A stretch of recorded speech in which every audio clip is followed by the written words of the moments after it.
Hello students, मैं हूं Anushka ma'am. अगर आपने भी जीएनएम या बीएससी नर्सिंग कर रखा है और आप एक सरकारी नौकरी पाना चाहते हैं तो बिहार स्टाफ नर्स वैकेंसी 2025 में आ चुकी है। ठीक है, अगर आप इस वैकेंसी में अपनी सरकारी नौकरी के सपने को पूरा करना चाहते हैं तो राठौर एजुकेशन पॉइंट इसमें आपकी मदद करते हुए नर्सिंग प्रतिज्ञा बैच लेकर के आया है। इस बैच में आपको कंप्लीट सिलेबस लाइव क्लासेस के थ्रू कवर कराया जाएगा। आपको रिकॉर्डिंग क्लासेस भी मिलेंगी, साथ ही साथ आपको मॉक टेस्ट और पीडीएफ नोट्स भी मिलेंगे। ये सारी चीज़ों को जल्दी से जल्दी पाने के लिए और अपनी सरकारी नौकरी को सपने को पूरा करने के लिए आप हमारे नर्सिंग प्रतिज्ञा बैच को जल्दी से जल्दी ज्वाइन करें। इसके लिए आपको सबसे पहले राठौर एजुकेशन पॉइंट ऐप को प्ले स्टोर से इंस्टॉल करना होगा और हमारे बैच को ज्वाइन करना होगा। आज की इस क्लास में हम एनाटमी, जो कि एक बहुत ही इंपॉर्टेंट सब्जेक्ट है, एनाटमी एंड फिजियोलॉजी, उससे रिलेटेड इंपॉर्टेंट जो भी क्वेश्चंस हैं उसे प्रैक्टिस करने वाले हैं। ये क्वेश्चंस आपको डायरेक्ट आपके एग्जाम्स में देखने को मिल सकते हैं। तो आज का हमारा पहला क्वेश्चन है, which bone is the longest in the human body? मानव शरीर में सबसे लंबी हड्डी कौन सी होती है? ऑप्शंस क्या क्या हैं? ऑप्शंस है टीबिया, फीमर, फिब्युला या ह्यूमेरस। तो इसका सही आंसर क्या है? इसका सही आंसर है फीमर। हमारे बॉडी का जो सबसे लॉन्गेस्ट बोन होता है वो होता है फीमर। फीमर कहाँ पे प्रेजेंट होता है? तो फीमर थाई में प्रेजेंट होता है। ठीक है, फीमर थाई में प्रेजेंट बोन होता है। ये बहुत ही स्ट्रॉन्ग होता है क्योंकि हमारा थाई जो है वो हमारे बॉडी का पूरा वेट ले रहा होता है। तो इस वजह से क्या है, वो बहुत ही ज़्यादा स्ट्रॉन्ग बोन होता है और सबसे लॉन्ग बोन होता है, जो कि कमर यानी कि कूल्हे की हड्डी से लेकर के घुटने तक का एक हड्डी होता है। ठीक है, अगला क्वेश्चन है, which part of the brain controls balance and coordination? कौन सा मस्तिष्क का भाग संतुलन और समन्वय को नियंत्रण करता है? ठीक है, तो ऑप्शंस हैं सेरिब्रम या फिर सेरिबेलम या फिर मेड्यूला ऑब्लोंगेटा या फिर हाइपोथैलेमस। तो इसका सही आंसर क्या है? इसका सही आंसर है सेरिबेलम। सेरिबेलम हमारे ब्रेन का वो पार्ट है जो कि बैलेंस और कोऑर्डिनेशन का काम करता है। ये क्या करता है, हमारे बॉडी के जो और भी अदर पार्ट्स हैं उनमें क्या है, उनके कार्यों में उनके कार्य जो होते हैं उसको सुचारू और सटीक रूप से चलाने में कोऑर्डिनेशन का काम करता है। ठीक है, अगला क्वेश्चन है, which blood cell are responsible for clotting? तो कौन सा ऐसा ब्लड सेल है जो कि क्लॉटिंग के लिए रिस्पॉन्सिबल होता है? रक्त में किस प्रकार की कोशिकाएं थक्का बनने क्लॉटिंग के लिए जिम्मेदार होती हैं? ऑप्शंस क्या क्या हैं? ऑप्शंस है red blood cell, white blood cell, platelets या फिर प्लाज्मा। तो इसका सही आंसर क्या है? इसका सही आंसर है प्लेटलेट्स। प्लेटलेट्स वो सेल है जो ब्लड को क्लॉट कराते हैं, जिस वजह से घाव वगैरह में क्या होती है, ब्लीडिंग प्रिवेंट हो पाती है। ठीक है, अगला क्वेश्चन देखते हैं। अगला क्वेश्चन है, the functional unit of kidney is called? तो गुर्दे की कार्यात्मक इकाई को क्या कहते हैं? ऑप्शंस हैं न्यूरॉन, नेफ्रॉन, एल्वियोलाई या फिर एक्सॉन। तो फंक्शनल यूनिट ऑफ किडनी मतलब किडनी का ऐसा सबसे छोटा इकाई जो कि कार्य करता है, ठीक है, उसे हम क्या कहते हैं? तो इसका सही आंसर है नेफ्रॉन। नेफ्रॉन क्या है? किडनी का फंक्शनल यूनिट होता है जो कि किडनी में ब्लड का फिल्टरेशन करके यूरिन का फॉर्मेशन करता है। ठीक है, इसके बारे में आपने इस एक्सक्रिएटरी सिस्टम वाले चैप्टर में ज़रूर पढ़ रखा होगा। अगला देखते हैं question, which is the largest organ of the human body? मानव शरीर का सबसे बड़ा अंग कौन सा होता है? ऑप्शंस क्या क्या है? लिवर, हार्ट, किडनी, स्किन या लंग्स। तो इसका सही आंसर क्या है? इसका सही आंसर है स्किन। स्किन क्या करता है? तो स्किन हमारे बॉडी को एक्सटर्नल एनवायरनमेंट से प्रोटेक्ट करता है और हमारे पूरे बॉडी को कवर करता है। जैसा कि हमें दिखता है कि स्किन, हमारे त्वचा जो है वो हमारे पूरे बॉडी को कवर करता है। अगर इस क्वेश्चन में होता, ये क्वेश्चन बिल्कुल भी कंफ्यूज होने लायक नहीं है, अगर इस क्वेश्चन में पूछ रहा होता कि सबसे बड़ा इंटरनल बॉडी ऑर्गन कौन सा है तो हमारा आंसर लिवर जा सकता था, लेकिन यहाँ पे पूछ रहा है कि सबसे बड़ा ऑर्गन कौन सा है तो हम आंसर स्किन मारेंगे। ठीक है, अगला क्वेश्चन है, which layer of skin contain blood vessels and nerves? त्वचा की किस परत में रक्त वाहिकाएं और तंत्रिकाएं पाई जाती हैं? ऑप्शंस है एपिडर्मिस, डर्मिस, हाइपोडर्मिस या स्ट्रैटनम कॉर्नियम। तो मैं आपको बता दूं कि हमारा स्किन जो है वो बहुत सारे लेयर्स से बना हुआ है। ठीक है, बहुत सारे लेयर्स जो है वो हमारे स्किन में प्रेजेंट होते हैं। ठीक है, तो उसी तरह से ये पूछ रहा है कि कौन सा ऐसा लेयर है जिसमें ब्लड वेसल्स और नर्व्स प्रेजेंट होते हैं। तो इसका सही आंसर है डर्मिस। डर्मिस वो लेयर है जो एपिडर्मिस के नीचे प्रेजेंट होता है। एपिडर्मिस यानी कि डर्मिस का ऊपरी भाग। डर्मिस किसको कहते हैं? स्किन को कहते हैं। एपिडर्मिस जो होता है वहाँ पे क्या क्या होता है? तो वहाँ पे ब्लड वेसल्स भी प्रेजेंट होता है, नर्व्स भी प्रेजेंट होते हैं, हेयर फॉलिकल्स यानी कि जो बालों की जड़ें होती हैं वो भी मौजूद होती हैं, और जो स्वेट ग्लैंड होता है स्वेट ग्लैंड जो कि पसीना जिस ग्लैंड से बनता है उसे हम स्वेट ग्लैंड कहते हैं, वो स्वेट ग्लैंड्स भी जो होते हैं वो भी डर्मिस के लेयर में ही प्रेजेंट होते हैं। ठीक है, अगला क्वेश्चन देखते हैं। विच part of the respiratory system is the voice box? श्वसन तंत्र का कौन सा भाग आवाज वॉइस बनाने के लिए जिम्मेदार होता है? ऑप्शंस क्या क्या है? फेरिंग्स, लैरिंग्स, ट्रैकिया या ब्रोंकाई। तो जैसा कि हमें पता है रेस्पिरेटरी सिस्टम जो होता है वो नोज से शुरू होता है, नोज, फिर नेसल कैविटी, फिर फेरिंग्स, फिर लैरिंग्स, फिर ट्रैकिया, फिर ब्रोंकाई, फिर ब्रोंक्यूल्स और फाइनली एल्वियोलाई आते हैं। ठीक है, तो ये पूरा रेस्पिरेटरी सिस्टम का जो एयर का पाथवे है उसमें ऐसा कौन सा पार्ट है जो आवाज़ यानी वॉइस बनाने के लिए जिम्मेदार होता है? तो इसका सही आंसर हम सभी को पता है कि लैरिंग्स। लैरिंग्स को हम क्या कहते हैं? वॉइस बॉक्स भी कहते हैं। लैरिंग्स को हम वॉइस बॉक्स भी कहते हैं। इसमें क्या होता है? इसमें वोकल कॉर्ड्स प्रेजेंट होते हैं जो कि जब वाइब्रेट करते हैं ना तो साउंड का प्रोडक्शन होता है। ठीक है, तो लैरिंग्स जो होता है वो आवाज़ बनाता है जिसे हम वॉइस बॉक्स भी कहते हैं। अगला क्वेश्चन है which vitamin is necessary for blood clotting?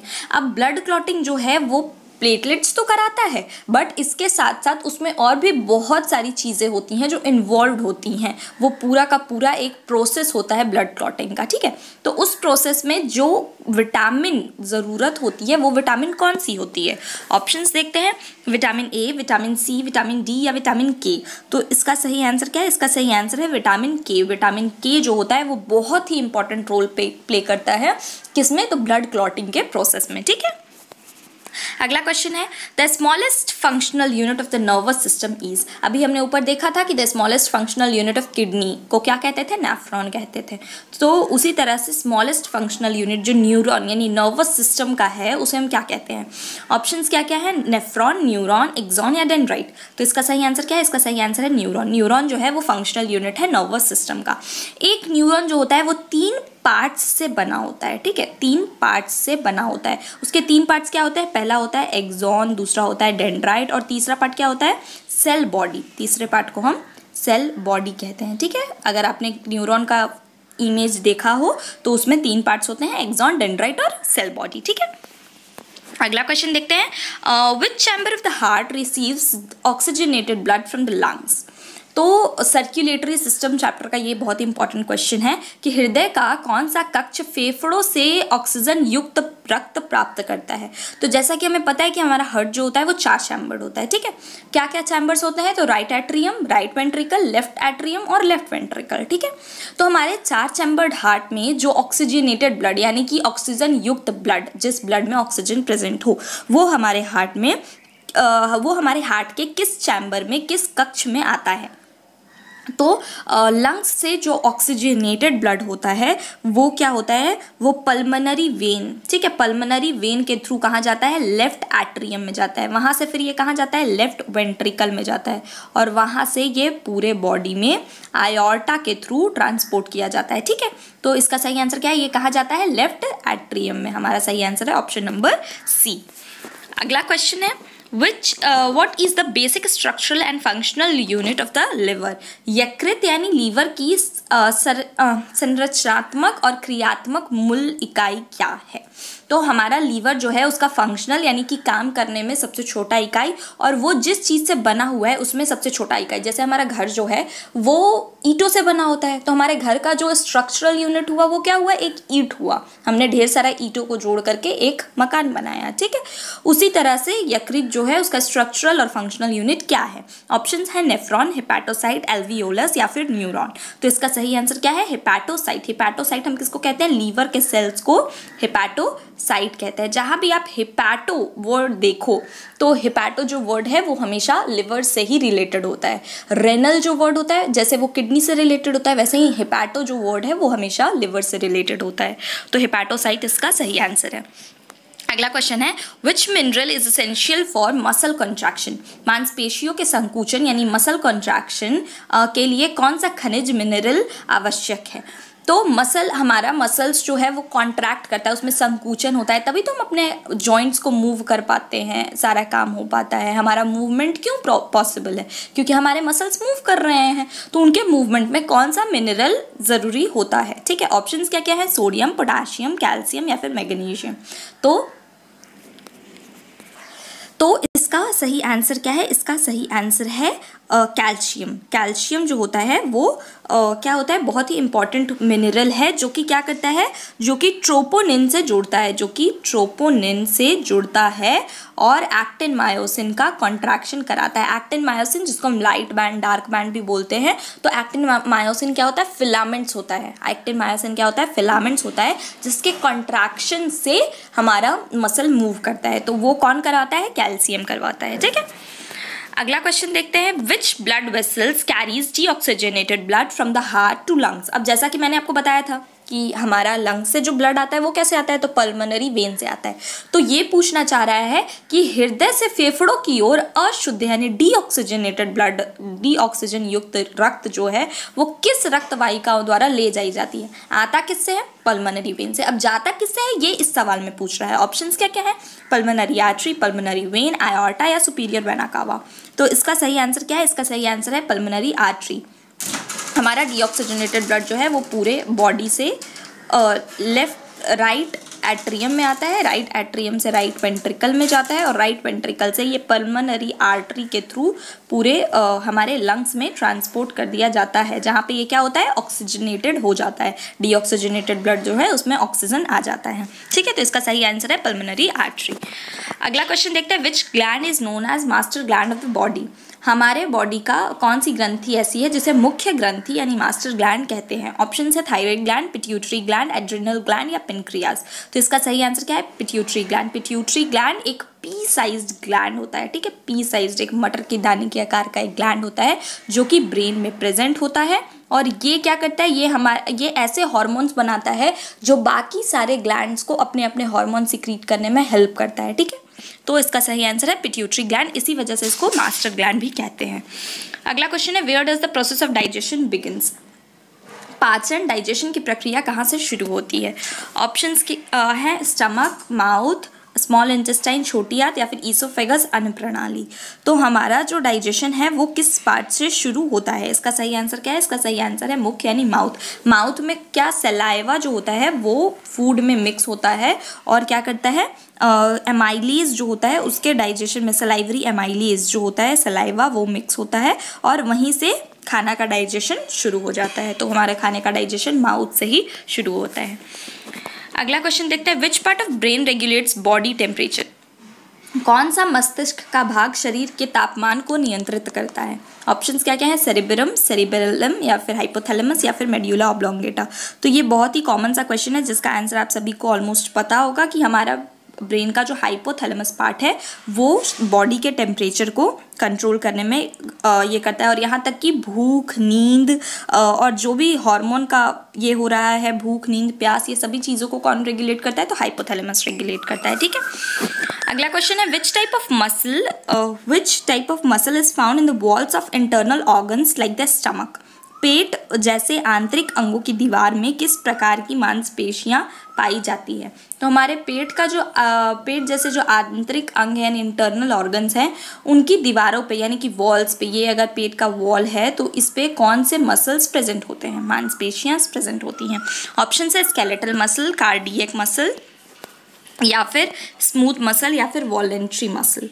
तो इसका सही आंसर क्या है? इसका सही आंसर है स्मूथ मसल। स्मूथ मसल जो होता है वो क्या होता है? वो हमारे नियंत्रण के बिना काम करती है। वो क्या होती है? वो इनवॉलेंट्री होती है। ठीक है, वो इनवॉलेंट्री होती है यानी कि वो हमारे कंट्रोल में नहीं होती है। हमारे कंट्रोल में जो वॉलेंट्री मसल प्रेजेंट होती है वो कौन सी होती है? वो स्केलेटल होती है। ठीक है, स्केलेटल मसल जो होती है वो हमारे कंट्रोल में होती है और स्मूथ मसल जो होती है वो इनवॉलेंट्री होती है, वो हमारे कंट्रोल में नहीं होती है। तो पेट, आंत, ब्लड वेसल्स, ये सारी चीज़ें जो भी हैं इनके जो वॉल्स होते हैं उस पर स्मूथ मसल्स प्रेजेंट होते हैं जो कि इनकी गति को धीमा, जिससे क्या होता है इनकी गति जो होती है वो धीमी होती है और लगातार होती रहती है। ठीक है, ये जल्दी थकते नहीं हैं।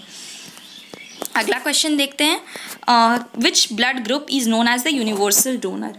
कौन सा रक्त समूह सर्वदाता कहलाता है? ये बहुत ही आसान सा क्वेश्चन है। ऑप्शन है A positive, A B negative, O negative या बी पॉजिटिव। तो इसका आंसर हम सभी को पता है कि यूनिवर्सल डोनर कौन है? O negative. क्यों है? क्योंकि इसमें किसी भी तरह की एंटीबॉडीज प्रेजेंट नहीं होती है, तो ये किसी भी तरह का रिएक्शन नहीं करता है। ठीक है, अगला क्वेश्चन है। Which enzyme is responsible for the digestion of protein in the stomach. पेट में प्रोटीन के पाचन के लिए कौन सा एंजाइम जिम्मेदार होता है? तो पेट में हमारा प्रोटीन का पाचन किस एंजाइम के द्वारा होता है? ऑप्शंस क्या क्या है? अमाइलेज, लाइपेज, ट्रिप्सिन या फिर पेप्सिन। तो इसका सही आंसर क्या है? इसका सही आंसर है पेप्सिन। पेप्सिन एक ऐसा एंजाइम है जो कि पेट में प्रोटीन को छोटे छोटे पेप्टाइड्स में तोड़ने का काम करता है। ठीक है, तो इसका सही आंसर है पेप्सिन। अगला क्वेश्चन है which structure prevent food from entering the windpipe during swallowing? तो निगलते समय कौन सी संरचना भोजन को वायु मार्ग में जाने से रोकती है? तो जब हम खाना निगल रहे होते हैं तो हमारा फैरिंग्स जो होता है वो एक कॉमन पैसेज है। जैसा कि आपको पता होगा कि फैरिंग्स जो होता है, फैरिंग्स एक ऐसा पार्ट है जो कि विंड पाइप और ईसोफेगस दोनों को लीड करता है। ठीक है, तो हमारा खाना जो है वो ईसोफेगस में ना जाके विंड पाइप में भी तो जा सकता है। इससे क्या होगा? इससे ब्लॉकेज होगा और फिर सांस लेने में दिक्कत होगी। तो ऐसा कौन सा स्ट्रक्चर है, ऐसी कौन सी संरचना है जो भोजन को वायु मार्ग यानी कि विंड पाइप जो कि ट्रैकिया है उसमें जाने से रोकता है? तो ऑप्शंस क्या क्या है? लैरिंग्स, एपिग्लॉटिस, ईसोफेगस या फिर ट्रैकिया। तो इसका सही आंसर क्या है? इसका सही आंसर है एपिग्लॉटिस। एपिग्लॉटिस क्या है होता है? एपिग्लॉटिस एक फ्लैप लाइक स्ट्रक्चर होता है। फ्लैप लाइक स्ट्रक्चर उसको बोलते हैं कि वो एक फ्लैप लाइक स्ट्रक्चर होता है जो कि खाना निगलते समय विंड पाइप को कवर करता है। किसको कवर करता है? विंड पाइप को कवर करता है, ताकि खाना जो है वो ईसोफेगस में चला जाए और विंड पाइप कवर रहता है, जिसके वजह से खाना जो है वो हमेशा ईसोफेगस में जाता है। तो एपिग्लॉटिस एक फ्लैप लाइक स्ट्रक्चर होता है। अगला क्वेश्चन है which organ is known as the power house of the cell? ये बहुत ही आसान सा क्वेश्चन है कि कौन सा अंगक ऑर्गेनल कोशिका का पावर हाउस कहलाता है? ऑप्शन है राइबोसोम, माइटोकॉन्ड्रिया, न्यूक्लियस या फिर एंडोप्लाज्मिक रेटिकुलम। तो इसे तो एक्सप्लेन करने का भी जरूरत नहीं है, इसका आंसर आप सभी को पता होगा कि mitochondria is the power house of cell. ठीक है, अगला क्वेश्चन है which valve prevents the back flow of blood from the left ventricle to the left atrium? Question है कि कौन सा वॉल्व, ठीक है, लेफ्ट वेंट्रिकल से बाएं अनलित यानी कि लेफ्ट एट्रियम में रक्त का पुनः प्रवाह को रोकता है? अब जैसा कि ब्लड जो है हार्ट ने पंप किया और ब्लड जो है वो लेफ्ट एट्रियम से लेफ्ट वेंट्रिकल में चला गया, तो जब हार्ट रिलैक्स कर रहा है तो ये ब्लड लेफ्ट वेंट्रिकल से वापस लेफ्ट एट्रियम में भी तो जा सकता है। तो इसे प्रिवेंट करने के लिए जो स्ट्रक्चर प्रेजेंट होते हैं उसे हम कहते हैं वाल्व। ठीक है, तो लेफ्ट एट्रियम और लेफ्ट वेंट्रिकल के बीच में कौन सा वाल्व प्रेजेंट होता है? सिंपली क्वेश्चन में यही पूछना चाह रहा है। ऑप्शंस हैं tricuspid valve, pulmonary valve, bicuspid या फिर मिट्रल वाल्व या फिर आयोर्टिक वाल्व। तो इसका सही आंसर क्या है? इसका सही आंसर हम सभी को पता है, इसका सही आंसर है बाइकस्पिड वाल्व, जिसे मिट्रल वाल्व भी कहा जाता है। ये क्या करता है? ये लेफ्ट एट्रियम और लेफ्ट वेंट्रिकल के बीच में प्रेजेंट होता है। ठीक है, अगला क्वेश्चन है which structure connects muscles to bones? मांसपेशियों को हड्डी से जोड़ने वाली संरचना कौन सी होती है? तो ऑप्शंस हैं लिगामेंट, टेंडन, कार्टिलेज या फिर जॉइंट्स। तो इसका सही आंसर क्या है? इसका सही आंसर है टेंडन। अगर आपको भी ये याद करने में प्रॉब्लम हो रही है तो आप इसे MTB से याद कर सकते हैं। M यानी मसल्स, टेंडन के थ्रू बोन्स से जॉइंट रहते हैं। मैंने ऐसे ही याद कर रखा है, तो अगर आपको भी ये अच्छी लगे तो आप ऐसे शॉर्ट ट्रिक में इसको याद रख सकते हैं कि MTB मसल्स को बोन से जोड़ने का काम T फॉर टेंडन कर रहा होता है। और बोन्स को बोन से जोड़ने का, क्योंकि टेंडन और लिगामेंट में हमेशा कंफ्यूजन होता है, तो लिगामेंट क्या होती है? जो बोन को बोन से जोड़ती है। ठीक है, बोन को बोन से जोड़ने वाली LBB। तो LBB क्या होता है? लिगामेंट जो होता है वो बोन को बोन से जोड़ता है, और मसल को बोन से जोड़ने का काम कौन करता है? टेंडन करता है। तो LBB और MTB से ये दोनों टेंडन और लिगामेंट को याद रखा जा सकता है। Which hormone regulate the sleep wake cycle यानी कि किरकाडियन रिदम? स्लीप वेक साइकिल को क्या कहते हैं? किरकाडियन रिदम कहते हैं। ठीक है, तो कौन सा ऐसा हार्मोन है जो नींद और जागरण चक्र यानी कि किरकाडियन रिदम जो है उसे नियंत्रित करता है? ऑप्शंस क्या क्या है? मेलाटोनिन, इंसुलिन, एड्रेनलिन या फिर थायरॉक्सिन। तो हमारे बॉडी में ऐसा जो हार्मोन जो इसको रेगुलेट करता है वो क्या है? वो है मेलाटोनिन। मेलाटोनिन जो होता है वो स्लीप वेक साइकिल को रेगुलेट करता है। ये कौन सा हार्मोन सिक्रीट करता है? ये जो हार्मोन ये कौन सा ग्लैंड सिक्रीट करता है? तो पीनियल ग्लैंड जो होता है वो मेलाटोनिन को सिक्रीट करता है। ठीक है, इसकी मात्रा क्या होती है? अंधेरे में अधिक होती है, इसलिए हमें रात में नींद आती है, और उजाले में क्या होता है? मेलाटोनिन का सिक्रीशन कम होता है। पीनियल ग्लैंड जो होता है वो मेलाटोनिन सिक्रीट करता है। अगला क्वेश्चन देखते हैं which is the largest organ of the human body? ये क्वेश्चन अभी हमने ऊपर ही देखा था, इसका आंसर है स्किन। स्किन जो है वो हमारे बॉडी का सबसे लार्जेस्ट ऑर्गन है। अगला क्वेश्चन है where does the fertilisation of the ovum usually occurs in the human. मानवों में अंडाणु यानी ओवम का निषेचन सामान्यतः कहाँ होता है। तो हमारा ओवम जो है उसका फर्टिलाइजेशन कहाँ होता है। अब अगर स्पर्म बॉडी में एंटर कर रहा है, स्पर्म के प्रेजेंस में ओवम जो है वो फर्टिलाइज कहाँ होगा। ऑप्शंस क्या क्या है, यूट्रस, वेजाइना, फैलोपियन ट्यूब या फिर ओवरी। तो इसका सही आंसर क्या है, इसका सही आंसर है फैलोपियन ट्यूब। फैलोपियन ट्यूब में जो है फर्टिलाइजेशन होती है। फर्टिलाइजेशन कहाँ होती है, फैलोपियन ट्यूब में होती है। ठीक है, ये बहुत ही आसान सा क्वेश्चन था। अगला क्वेश्चन देखते हैं, which cranial nerve is responsible for vision. कौन सी कर्णिका नस यानी कि क्रेनियल नर्व विजन के लिए जिम्मेदार होती है। तो हमारी क्रेनियल नर्व जो होती है वो उसमें से कौन सी ऐसी नर्व है जो कि हमारे विजन यानी दृष्टि के लिए जिम्मेदार होती है। ऑप्शंस क्या क्या हैं, olfactory nerve, optic nerve, facial nerve या वेगस नर्व। तो इसका जो आंसर है वो हमें नाम से पता चल रहा है। ऑप्टिक वर्ड जो होता है वो हमेशा ही क्या के लिए, आँख के से रिलेटेड होता है। तो ऑप्टिक नर्व जो होता है वो ये कौन सा नंबर का नर्व होता है, तो ये क्रेनियल नर्व नंबर 2 होता है। ये क्या करता है, ये हमें दृष्टि प्रदान करने में हेल्प करता है। अगला क्वेश्चन है,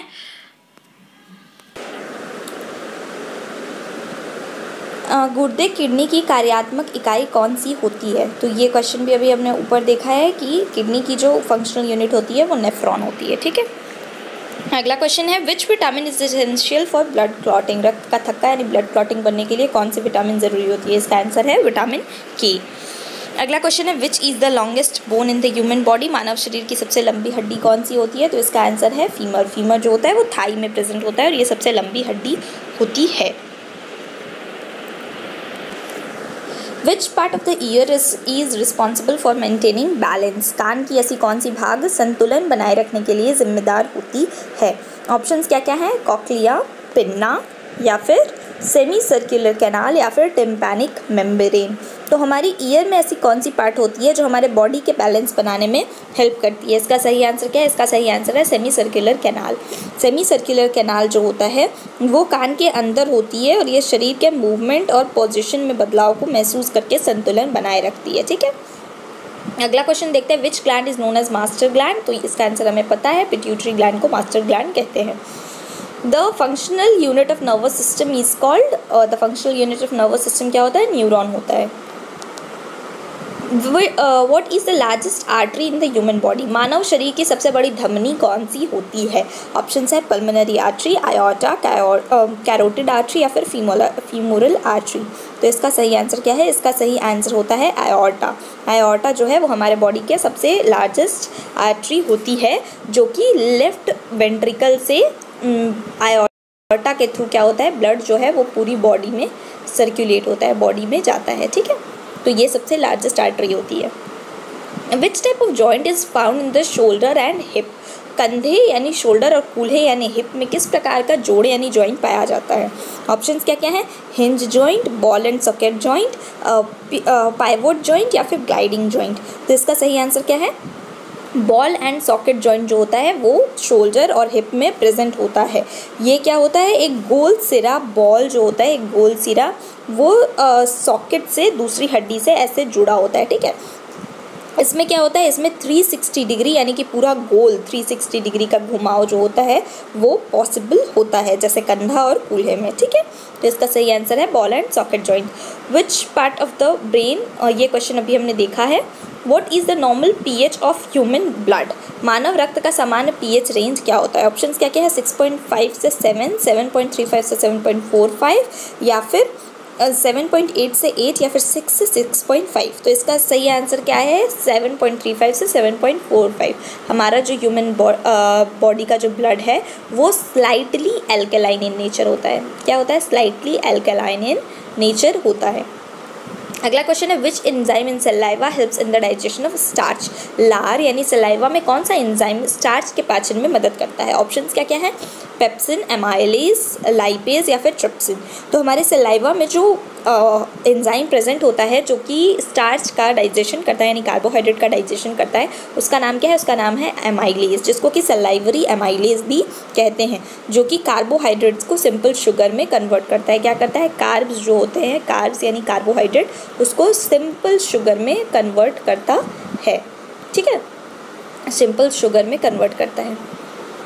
इसीलिए कहा जाता है कि डाइजेशन जो है वो माउथ से शुरू हो चुका है। How many chambers are present in human heart? मानव शरीर के हृदय में कितने चैम्बर्स प्रेजेंट होते हैं? ये मैंने आपको ऊपर ही बताया था कि ह्यूमन हार्ट में 4 चैम्बर, हमारा हार्ट जो है वो 4 चैम्बर्ड होता है। Which part of the brain regulates breathing and heart rate? मस्तिष्क का कौन सा भाग है जो श्वास और हृदय गति को नियंत्रित करता है? तो हमारे सांस और हृदय गति को नियंत्रित करने वाला भाग कौन सा है? ऑप्शन है सेरिबेलम, मेड्यूला ऑब्लोंगेटा, पॉन्स या थैलेमस। तो इसका सही आंसर क्या है? Medulla oblongata. मेड्यूला ऑब्लोंगेटा जो है वो हमारे ब्रीथिंग को, हमारे हार्ट रेट को और यहाँ तक कि हमारा बीपी यानी जो ब्लड प्रेशर है, उन तीनों चीज़ों को रेगुलेट कौन करता है? मेड्यूला ऑब्लोंगेटा करता है। ये हमारे ब्रेन का एक पार्ट है, ठीक है। अगला क्वेश्चन है which muscle is responsible for the movement of the elbow joint? कौन सी मांसपेशियाँ कोहनी जोड़ यानी एल्बो जॉइंट के गति के लिए जिम्मेदार होती हैं? ऑप्शंस क्या क्या है? ऑप्शन है बाइसेप्स, ट्राइसेप्स, क्वाड्रिसेप्स या फिर हैमस्ट्रिंग। तो इसका सही आंसर क्या है कि हमारा जो एल्बो जॉइंट है उसकी मूवमेंट के लिए जो मसल जिम्मेदार होती है उसका नाम है बाइसेप्स, ठीक है। बाइसेप्स मांसपेशियाँ जो होती हैं वो कोहनी को मोड़ने में मदद करती हैं, जबकि ट्राइसेप्स मसल जो होती हैं वो सीधा करने में हेल्प करती हैं।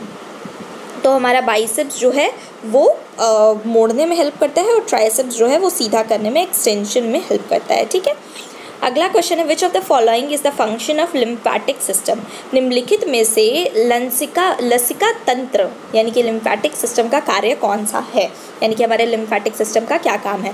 ऑप्शंस क्या क्या है? एब्जॉर्प्शन ऑफ न्यूट्रिशन, पोषण तत्वों का अवशोषण, प्रोडक्शन ऑफ इंसुलिन का उत्पादन, डिफेंस अगेंस्ट इन्फेक्शन संक्रमण से रक्षा, या फिर रेगुलेशन ऑफ हार्ट रेट हृदय गति का नियमन।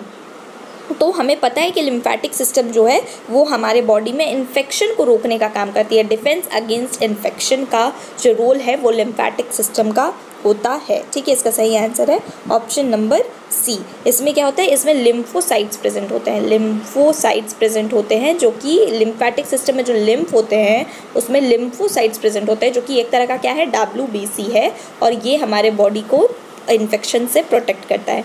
तो आज की क्लास में हम इतने ही क्वेश्चंस को प्रैक्टिस कर रहे हैं। अब अगले सेशन में हम एनाटॉमी के और क्वेश्चंस को प्रैक्टिस करेंगे जो कि बहुत ही ज़्यादा इंपॉर्टेंट सेशंस ये सारे हैं और इन सारे में से आपको क्वेश्चंस डायरेक्टली आपके एग्जाम पेपर में देखने को मिल सकता है। ये एनाटॉमी और फिजियोलॉजी एक बहुत इंपॉर्टेंट सब्जेक्ट है, तो आप ज़रूर ये इंश्योर करें कि आप इस सब्जेक्ट को अच्छी तरह से पढ़ें। अगर आपको ये क्लास अच्छा लगा हो तो Rathore education point YouTube channel को सब्सक्राइब करें